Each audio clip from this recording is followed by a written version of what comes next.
Thanks for looking at Tatum Talk again today. What we talking out is my growth. That's what this channel is about, right? If you've been following it, it's about my finding an income, my building my credit, my just rebuilding life after a setback of incarceration and a federal indictment. Okay, so I have started a Turo business, and it shows what I've learned so far, shows my progress. Also, lean in closer. I'm about to show you 2 cities that is killing it on Turo. I mean, people are making like 30, 40,000 a month. I'm gonna show you these 2 cities. While I have you here, hit the like button for me, please. Got my first customer. I got my first custody. He's picking the car up tomorrow, keeping it for 6 days. Yay, I'm on my way. I'm on my way, the beginning of my fleet.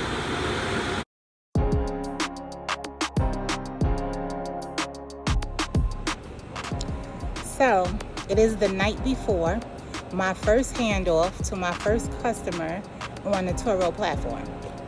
And what I've learned thus far from basically my own asking questions to other people, well, I only know one other person that has vehicles on Turo, but from asking questions and from watching numerous videos on YouTube, I have learned that there's certain things that you need to do, make sure that you do, that's be in your own best interest, just in case this trip doesn't do well. Anything could happen, who knows, but you're supposed to take precautions. And so today, all day, I've been doing the things that are on the checklist. Now, here's the thing. There's no training on Turo. Like, you would think they would have a video. They have other kinds of stuff. Like, they have a tutorial, not a tutorial, like a 15-minute course on how to clean and how to disinfect the car, which is great. But I mean other stuff that you should, things that you should do type of things. Like, for example, I'm like, well, when they come, because I heard somebody say in a video, they take a picture of the ID. So in the app, I'm expecting to see someplace that you upload the ID, but I didn't see that. So I asked the person who has vehicles on Turo, what is that about? What does he do? He said he doesn't take a picture of the ID. He said he just looks at the ID and verifies that it's the same name that matches the picture of the person that, rented it. And I said, oh, okay, so that's what I'm supposed to do. But I wasn't sure about that. And then I got the car washed earlier today. So now I'm going to just disinfect it. So in the morning, all I have to do is literally just wipe the keys off again and then just hand it over to him and look at his ID. I got it gassed up and everything about an hour ago. Some of the other things I was confused about. Oh, I have to do one more thing. You have to take all these pictures, right? You have to have pictures of everything, of how it looks as you hand the car over. Because if something happens and it wasn't documented, that wasn't the case when you had it, then I've heard that it won't be covered. The claim won't be approved. So I've taken a lot of pictures, but from talking to this guy earlier, he said he had a car that went out and it came back and the sunroof was cracked. He didn't take a picture of the sunroof. He took plenty of pictures, but didn't think to take a picture of the sunroof, and guess what? His claim wasn't approved. So I'm gonna take pictures. Well, it's a little bit dark now. I might have to do it in the morning. Take picture of the sunroof and other extra things that I maybe didn't catch earlier. But you're supposed to take about 30 pictures. Some people say they take 80 pictures. Just like everything that you could possibly think of, like how your seats look, just like, I don't know, just like everything, all the bumpers all around the car, 360-degree angle, just cover everything that you could possibly think of. So basically, the other thing is you have to upload the pictures too, right? Because it doesn't matter if you took the pictures and the pictures on your device. If it's not uploaded to the platform, then I think that it still doesn't count. And also I learned that, so I ordered the, what is it called? A tread reader for the tire. I ordered that from Amazon.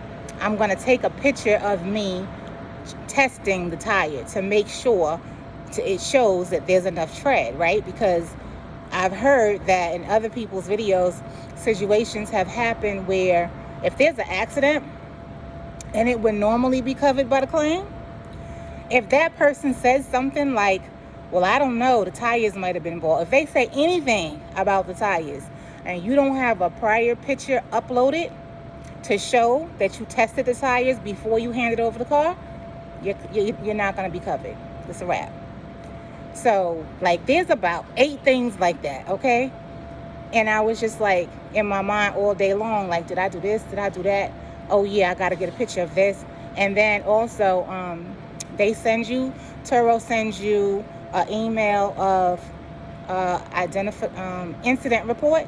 So I had to print that out and then put it in the car in place of my own personal insurance, so that this way, if anything happens, they'll show the insurance is covered by Turo. So yeah, there's like a lot of things that you need to do before you hand the vehicle off. And I hope I'm not, I don't know, I still may be leaving out something, like I'm not even sure. But I got the car washed earlier, so now I'm just going to disinfect, right? So the disinfection process is, I bought this can of disinfectant, and all I'm going to do is just spray it everywhere people might touch, all the hot spots basically, right? Everywhere in the car, and then close the doors, let it saturate. I'm going to put my mask on before I do the spraying. Let it sit for maybe 5-10 minutes. I'm going to run inside and get like a damp cloth so that when I come back out, I could then wipe down all the places that I sprayed and all the hot spots, you know, the buttons that people touch, the rear view mirror, the door handles, outside, inside, you know, the middle console, like everything. And then it'll be all set because it was already vacuumed and all that other stuff at the car wash. I don't have to do any of that stuff. All I have to do is the disinfectant part. And this is part of the training on the platform. They give you a course. It's covered. Cleaning is covered, and then disinfectant is a separate thing. So then I'm all set. This car, BMW Series 5, it rented for 6 days. For the total comes to $304. I guess that's okay.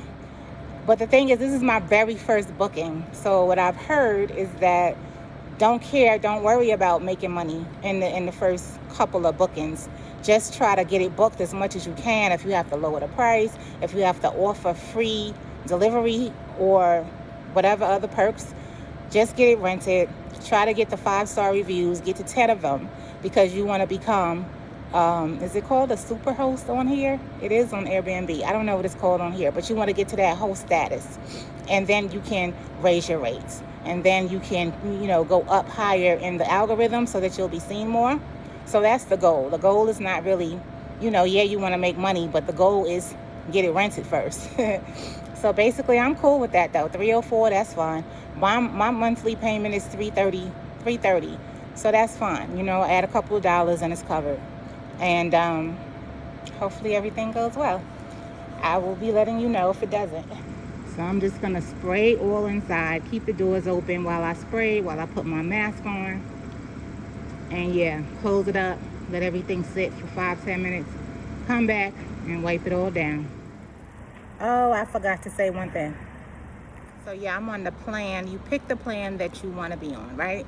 I'm on the 70-30 plan, which means I keep 70% of the amount and Turo keeps 30. I don't know what the guy's total was, but after they take their 30%, then I'm left with 304. The other plan, that plan seems to be the common one that most videos I watch, most people pick that one, so I picked that one. It means that if anything happens, the deductible is $250. The plan above that one, I want to think it's $750 deductible, and then maybe the next one is $2,500 deductible. And then there's a plan where there won't be any deductible. I think on that one, Turo takes 40% and you keep 60. I'm not sure if that's right, but that's what I think it is. But anyway, that's why it's coming out to $304. He's paying more, but, and you know, after fees. All right, let's see how this goes.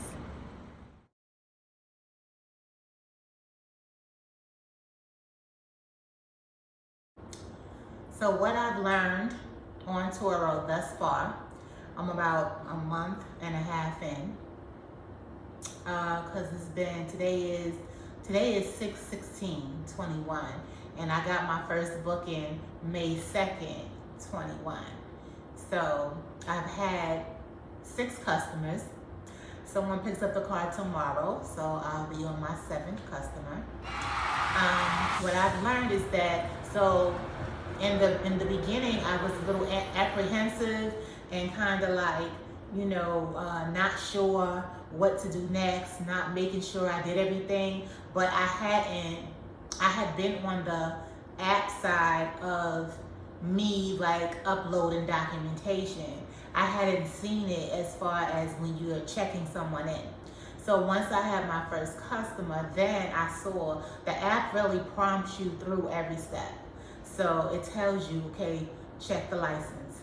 It tells you, you know, take your pre-trip photos. And there's a checklist for the cleaning. And when you go to take the photos, it even has like, okay, take the front first. You take the front. Now go to the side. Take the side. It's very, the app is really good. After you do it a couple of times, like anything else, you know, you start to get the hang of it and it becomes much more easier. Meeting people is no problem because there's a shopping center across the street from me, so I just kind of have people meet me right there. Tomorrow is my first time having to go to the airport to pick up someone. That should be fairly simple. The train is literally right across the street from me, so after I meet them and give them a car, I can really just go across the street from the airport, hop on the train, and it'll bring me right across the street from my building, so it works out. What else? I want to say there's been days when I've been rushed to deliver, you know, get the car ready and everything, but that's because I have a 2-hour window. I left myself 2 hours from notification to where I deliver. So you can set that time to be a day ahead of time, 6 hours ahead of time if you want to.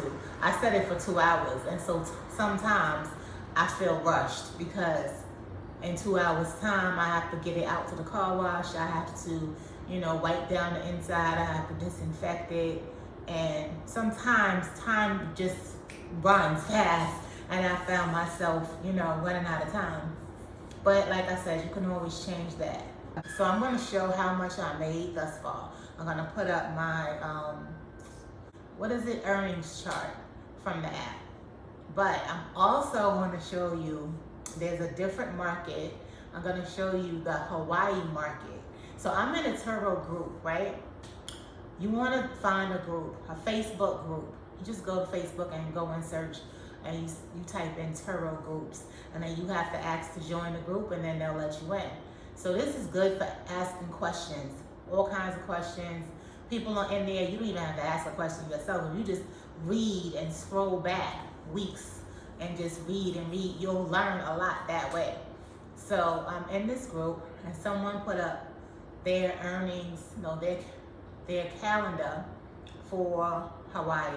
And let me just tell you that the market right now, what happened was during the pandemic, a lot of rental companies, Avis, Enterprise, Hertz, all of those traditional places, they sold off a lot of their fleet. Because if you think about it, they're depreciating assets, right? So they're just sitting around, no one's traveling, so they sold off a lot of their fleet. Now that travel has picked up and the world is open and people are out doing stuff and wanting to rent cars, guess what? They don't have the cars in stock to rent. And so this is really, it's like that in a lot of cities, but Florida is really bad and Hawaii is really bad. I think maybe I read that Arizona is too. So as a result, the rental car company will be out of stock, or they might have one vehicle, but it'll be like $700. And so people are flocking to Turo, and Turo is winning in Hawaii. I follow this guy on YouTube who's in Hawaii. He has 16 cars. He made about $38,000 in May. And I'm gonna put up the chart that I'm gonna put up now. This person has,